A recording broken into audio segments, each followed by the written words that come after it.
Je suis médecin, oncologue médical, cancérologue à l'Institut Paoli Calmette. Je suis également enseignant, prof à la faculté de médecine et chercheur, à la fois en recherche clinique, mais beaucoup en recherche biologique, dans un laboratoire de recherche de transfert au sein du Centre de recherche en cancérologie de Marseille.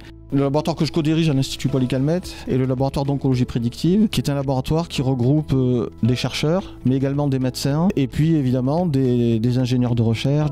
C'est un laboratoire de recherche de transfert essentiellement. La recherche de transfert a pour but d'aller identifier sur des échantillons de patients des marqueurs diagnostiques ou pronostiques ou prédictifs de la réponse à un traitement pour pouvoir ensuite les appliquer au lit du patient. On extrait l'ADN par exemple d'une tumeur, on va la séquencer et on va obtenir comme ça une sorte de carte d'identité de l'échantillon qu'on va pouvoir comparer à la carte d'identité d'autres tumeurs et rechercher ensuite des corrélations entre telle et telle altération et la survie ou la réponse au traitement.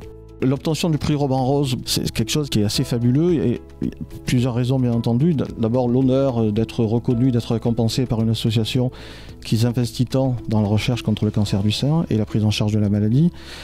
La fierté d'être récompensé, puisqu'il y a beaucoup de noms prestigieux qui ont été récompensés ces dernières années. Et évidemment, c'est aussi un moyen financier pour nous permettre d'approfondir et de lancer des projets de recherche qu'on n'aurait pas pu lancer sans ce financement. C'est un projet qui consiste essentiellement de deux essais cliniques qu'on va mettre en place, qui vont nous permettre de collecter des échantillons et puis ensuite de les typer, et qui tournent autour de la résistance thérapeutique. Ce sont des malades qui ont soit un cancer du sein localement étendu, chez qui on fait une chimiothérapie première et une chirurgie ensuite derrière. Et on va analyser sur des échantillons tumoraux au diagnostic avant la chimiothérapie, à la chirurgie sur la pièce opératoire post-chimiothérapie, et éventuellement plus tard s'il y a une rechute, les profils moléculaires de ces tumeurs pour les comparer et sortir ces marqueurs prédictifs de réponse. La même chose sur un autre projet qui va concerner les cancers du sein métastatiques, traités par les nouvelles thérapies et pour lesquels on a besoin d'identifier, de mieux comprendre les mécanismes de résistance et essayer d'en sortir des marqueurs justement de résistance qui permettraient peut-être de changer le traitement en cours de traitement et aussi de développer des médicaments qui vont aller contrer cette résistance pour améliorer les résultats thérapeutiques.